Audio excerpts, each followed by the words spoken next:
प्यारे छात्रों, जैसा हम जानते हैं कि इस समय हमारा देश जो है कोरोना महामारी से जूझ रहा है और मैं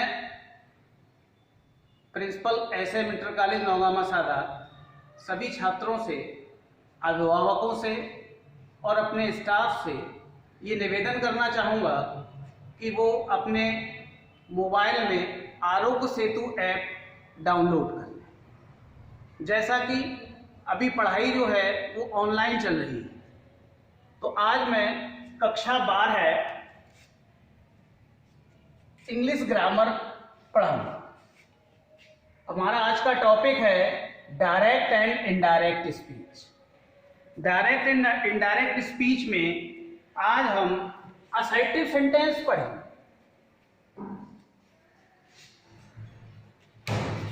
डायरेक्ट स्पीच और इनडायरेक्ट स्पीच किसे कहते हैं? कहने वाले व्यक्ति की बात को हम दो तरह से व्यक्त कर सकते हैं। जो व्यक्त करने का पहला तरीका है वो है डायरेक्ट स्पीच, और दूसरा जो तरीका है वो है इनडायरेक्ट स्पीच।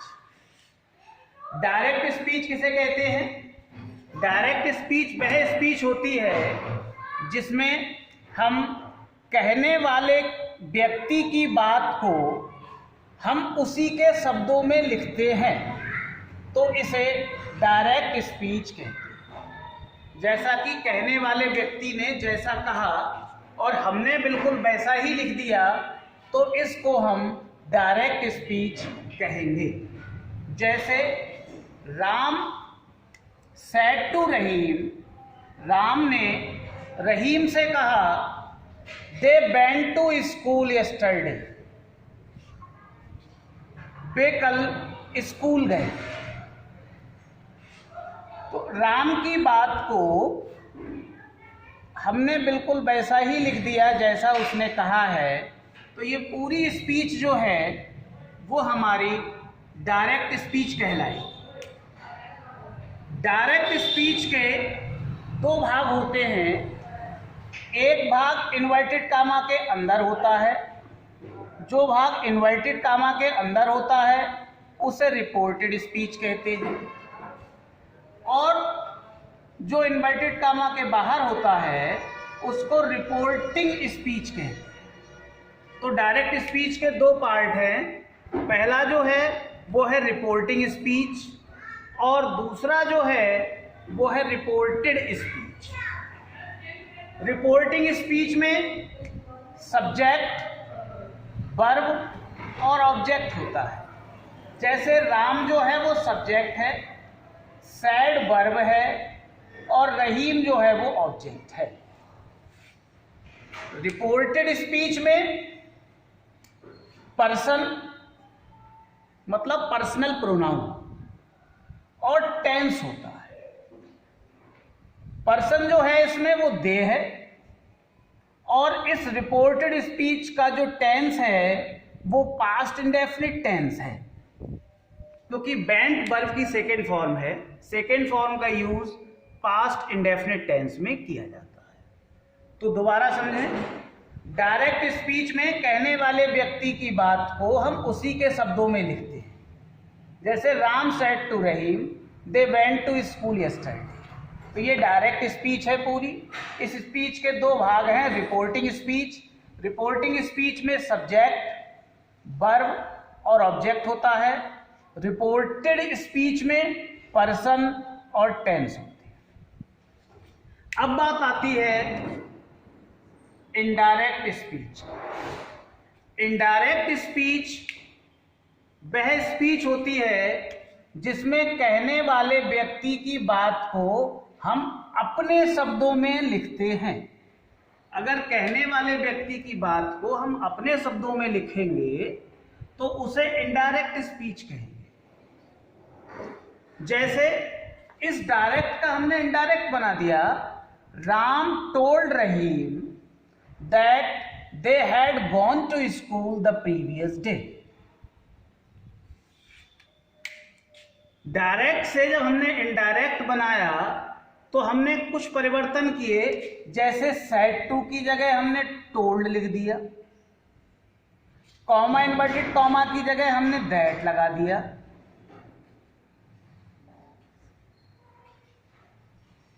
और बेंट की जगह हमने हैड गॉन लिख दिया, यस्टरडे की जगह हमने द प्रीवियस डे। तो डायरेक्ट से जब इनडायरेक्ट बनाते हैं तो डायरेक्ट स्पीच में कुछ परिवर्तन किए जाते हैं, वही परिवर्तन डायरेक्ट स्पीच को इनडायरेक्ट स्पीच में बदलने के नियम कहलाते हैं। तो डायरेक्ट स्पीच आपको दी हुई है, आपको इनडायरेक्ट में बदलना है, तो उसके जो नियम हैं उन नियमों को बहुत ही अच्छी तरीके से सभी बच्चे समझें। पहला नियम जो है वो ये है कि जो रिपोर्टिंग स्पीच है, रिपोर्टिंग स्पीच में जो रिपोर्टिंग वर्ब है, सब्जेक्ट में कोई परिवर्तन नहीं होता है, ऑब्जेक्ट में कोई परिवर्तन नहीं होता है, जो भी परिवर्तन होता है रिपोर्टिंग स्पीच में वो रिपोर्टिंग वर्ब में होता है। वही पहला नियम है कि रिपोर्टिंग वर्ब सैड टू को टोल्ड में बदल देते हैं। अगर सेड टू है तो टोल्ड में बदलेंगे, सेज टू है तो टेल्स में बदलेंगे, से टू है तो टेल में बदलेंगे, विल से टू है तो विल टेल में बदलेंगे। यदि सैड के बाद टू नहीं है, केवल सैड है, केवल सेज है, केवल से है, केवल विल से है, मतलब इन वर्ब के बाद ऑब्जेक्ट नहीं है, तो इनमें कोई परिवर्तन नहीं होगा। मतलब अगर सैड है तो सैड ही रहेगा।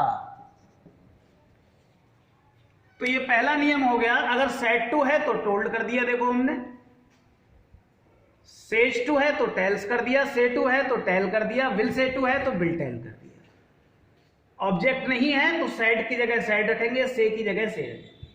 दूसरा नियम देखें ध्यान से,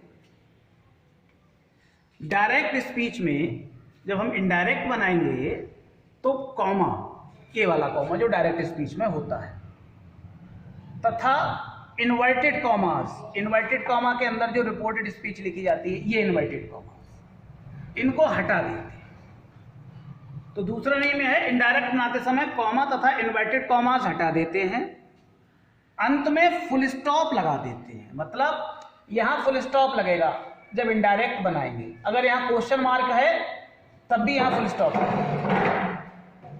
दूसरा नियम ये हो गया आपका। अब है तीसरा नियम, रिपोर्टेड स्पीच में टेंस तथा पर्सन निम्न प्रकार बदलते हैं। जो रिपोर्टेड स्पीच, ये वाली स्पीच है, इसमें पर्सन भी बदले जाते हैं और टेंस भी बदले जाते हैं। तो अभी हमें जो सीखना है वो टेंस में परिवर्तन सीखना है, टेंस कैसे बदले जाते हैं। उसकी एक कंडीशन होती है टेंस बदलने की, रिपोर्टिंग स्पीच, ये वाली स्पीच, ये स्पीच रिपोर्टिंग स्पीच है। तो रिपोर्टिंग स्पीच पास्ट टेंस में होती है, तब रिपोर्टेड स्पीच के टेंस में निम्न परिवर्तन होता है। मतलब जो रिपोर्टिंग वर्ब है, अगर यहां सैड है या सैड टू है तो ये पास्ट टेंस में है, तो रिपोर्टेड स्पीच के टेंस में परिवर्तन होगा। किस तरह होगा वो इसमें दिया हुआ है। तो पहला परिवर्तन यह है कि अगर रिपोर्टेड स्पीच का टेंस प्रेजेंट इंडेफिनिट टेंस है, प्रेजेंट इंडेफिनिट टेंस को पास्ट इंडेफिनिट टेंस में बदलते हैं। प्रेजेंट इंडेफिनिट पास्ट इंडेफिनिट में बदला जाएगा। प्रेजेंट, अगर आपको पता ना हो कि प्रेजेंट इंडेफिनिट है या नहीं है, तो ये समझ लें कि वर्ब की फर्स्ट फॉर्म है तो प्रेजेंट इंडेफिनिट है। एस या ईएस लगा है वर्ब में तो प्रेजेंट इंडेफिनिट है। डू या डज लगा है तो प्रेजेंट इंडेफिनिट है। तो वर्ब की फर्स्ट फॉर्म है या वर्ब में एस या ईएस है तो उसकी जगह तो सेकंड फॉर्म कर दो, और डू डज है तो उसकी जगह डिड कर दो, टेंस बदल जाएगा। तो पहला हो गया प्रेजेंट इंडेफिनिट को पास्ट इंडेफिनिट में बदलते हैं। दूसरा है प्रेजेंट कॉन्टिन्यूअस को पास्ट कॉन्टिन्यूअस में बदलते हैं। प्रेजेंट कॉन्टिन्यूअस का मतलब है उसमें helping verb is are am होगी, क्योंकि कॉन्टिन्यूअस ए भी है और कॉन्टिन्यूअस ए भी है, तो दोनों में वर्ब की आईएनजी फॉर्म होगी, तो केवल हेल्पिंग वर्ब बदली जाएगी। तो प्रेजेंट कॉन्टिन्यूअस अगर है तो इज आर एम उसमें होगा। अगर डायरेक्ट स्पीच में कहीं भी इज आर एम है, उसकी जगह आप बाज या बर कर दोगे तो टेंस बदल जाएगा। तीसरा, present perfect tense. Present perfect tense को पास्ट परफेक्ट में बदलते हैं, क्योंकि ये भी परफेक्ट है और ये भी परफेक्ट है, तो इसमें भी वर्ब की थर्ड फॉर्म होती है, इसमें भी थर्ड फॉर्म होती है, तो इसमें भी हेल्पिंग वर्ब बदली जाएगी। तो कहने का मतलब है कि अगर हैज या हैव है और आपको इनडायरेक्ट बनाना है, तो हैज या हैव की जगह हैड कर दो, तो वो आपका पास्ट परफेक्ट टेंस हो जाएगा। मतलब हैज या हैव की जगह आपको हैड करना है। Number 4, present perfect continuous tense को पास्ट परफेक्ट कॉन्टिन्यूअस टेंस में बदलते हैं। प्रेजेंट परफेक्ट कॉन्टिन्यूअस में हैज बीन होगा या हैव बीन होगा, तो हैज बीन या हैव बीन की जगह आप हैड बीन कर दो, टेंस आपका बदल गया। नंबर 5, पास्ट इंडेफिनिट टेंस है, इनडायरेक्ट बनाएंगे तो उसका टेंस हो जाएगा पास्ट परफेक्ट टेंस। पहचानना पता हो तो पास्ट इंडेफिनिट टेंस में वर्ब की सेकंड फॉर्म है, अगर कहीं सेकंड फॉर्म है तो हैड और थर्ड फॉर्म कर दो, अगर डिड के साथ फर्स्ट फॉर्म है तब भी हैड और थर्ड फॉर्म कर दो, तो पास्ट इंडेफिनिट पास्ट परफेक्ट बदल जाएगा। अगला है past continuous tense. Past continuous tense को पास्ट परफेक्ट कॉन्टिन्यूअस टेंस में बदलते हैं। पास्ट ये भी कॉन्टिन्यूअस है, ये भी कॉन्टिन्यूअस है, दोनों में वर्ब की आईएनजी है, केवल हेल्पिंग वर्ब बदली जाएगी। तो ध्यान से समझें, अगर कहीं डायरेक्ट स्पीच में बाज या बर दिया हुआ है तो इनडायरेक्ट बनाते समय उसकी जगह हैड बीन कर दो, टेंस आपका बदल गया। नंबर 8, पास्ट परफेक्ट कॉन्टिन्यूअस नहीं बदला जाएगा, मतलब हैड बीन की जगह हैड बीन रहेगा। फ्यूचर टेंस में परिवर्तन केवल बिल और सेल में होता है, अगर कहीं फ्यूचर टेंस दिया हुआ है तो उसमें बिल या सेल जरूर होगा, तो आप बिल के स्थान पे वुड कर दो और शैल के स्थान पे शुड कर दो, तो आपका टेंस बदल जाएगा। ये तो टेंस में परिवर्तन था, लेकिन एक चीज और है, जब टेंस में परिवर्तन होता है तो इसके अलावा भी कुछ परिवर्तन होते हैं। जब रिपोर्टेड स्पीच के टेंस में परिवर्तन होगा तो निम्न शब्द भी परिवर्तित होंगे। तो कुछ शब्द परिवर्तित होते हैं, जैसे कैन लिखा है तो उसकी जगह पे कुड कर दे, टेंस बदल गया। मेक की जगह माइट कर दे, टेंस बदल गया। मस्ट बदला नहीं जाता। टुडे की जगह दैट डे कर दें, यस्टरडे की जगह द प्रीवियस डे कर दें, जैसा हमने उदाहरण में किया है। टुमारो की जगह द नेक्स्ट डे कर दें, नाउ की जगह देन कर दें, दिस की जगह दैट कर दें, दीज की जगह दोज कर दें, टू नाइट की जगह दैट नाइट कर दें, दस की जगह सो कर दें, एगो की जगह बिफोर कर दें, हेयर की जगह देयर कर दें।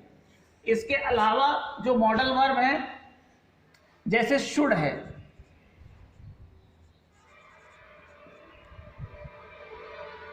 वुड है,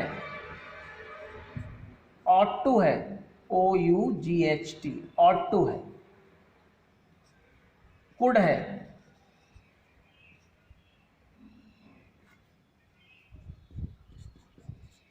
ये नो चेंज। इनमें कोई भी परिवर्तन, शुड है तो शुड लिख दो, वुड है तो वुड लिख दो, इनमें कोई परिवर्तन नहीं होता।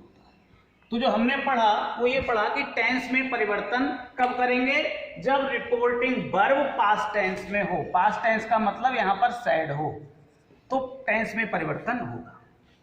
लेकिन अपवाद भी है इस चीज का। अपवाद यह है कि अगर रिपोर्टिंग स्पीच पास्ट में है, अपवाद देख लें, यदि रिपोर्टिंग स्पीच पास्ट टेंस में है, अभी हम आपको बता रहे थे कि रिपोर्टिंग स्पीच पास्ट टेंस में है तो रिपोर्टेड स्पीच के टेंस में परिवर्तन होगा, वो आपको बता दिए। अब ये कह रहा है कि रिपोर्टिंग स्पीच पास्ट टेंस में है, तब भी निम्न परिस्थितियों में रिपोर्टेड स्पीच का टेंस नहीं बदला जाएगा। पहला, यदि रिपोर्टेड स्पीच में कोई सत्य बात है। रिपोर्टेड स्पीच का सीधा सीधा मतलब है कि जो स्पीच इन्वर्टेड कामा के अंदर बंद होती है वो रिपोर्टेड स्पीच होती है। तो रिपोर्टेड स्पीच में कोई सत्य बात है, प्राकृतिक कोई घटना है, वो सभी सत्य बात होती है, तो उसका परिवर्तन नहीं होता है। उदाहरण, the teacher said to me, teacher ने मुझसे कहा, comma inverted comma, Mahatma Gandhi was born on October 2। Mahatma Gandhi 2 अक्टूबर को पैदा हुए थे, सत्य बात है। तो इसमें टेंस चेंज नहीं होगा, बाज वर्ग की जगह हम हैड बीन नहीं करेंगे क्योंकि ये सत्य बात है। देखें, the teacher told me that Mahatma Gandhi, बाज की जगह देखो बाज लिखा है, बाज बॉर्न ऑन अक्टूबर 2, बाज की जगह हमने हैड बीन नहीं किया, कारण क्योंकि ये सत्य बात है, महात्मा गांधी 2 अक्टूबर को ही पैदा हुए थे। तो एक अपवाद तो ये हो गया कि अगर कोई सत्य बात है रिपोर्टेड स्पीच में तो टेंस नहीं होगा। दूसरी ये है, यदि रिपोर्टेड स्पीच में पास्ट टेंस में एक ही समय पर 2 काम एक साथ हो रहे हैं तो टेंस में कोई परिवर्तन नहीं होगा।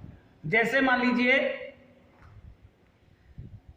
he said, comma inverted comma, when I went there, उसने कहा जब मैं वहां गया, कॉमा, तो it started raining, बारिश होने लगी। तो ये एक समय में 2 काम हो रहे हैं और दोनों पास्ट टेंस में हो रहे हैं, तो यहां भी वेंट की जगह हैड गॉन नहीं करेंगे, स्टार्टेड की जगह हैड स्टार्टेड नहीं करेंगे। he said that when I went there, comma, it started raining. इसमें भी कोई टेंस में परिवर्तन नहीं हुआ है। तो ये जो है आज हमने जो पढ़ा, SAM inter college Naugama Sadat के सभी छात्र जो हैं ऑनलाइन क्लासेस पढ़ रहे हैं, तो उनसे मेरा विनम्र निवेदन है कि इस वीडियो को बार बार देखें, जिससे कि डायरेक्ट इनडायरेक्ट में टेंस में परिवर्तन में आपको कोई भी दिक्कत ना आए।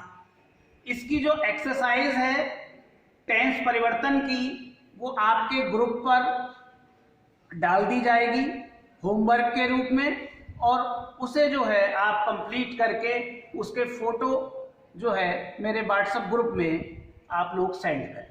धन्यवाद।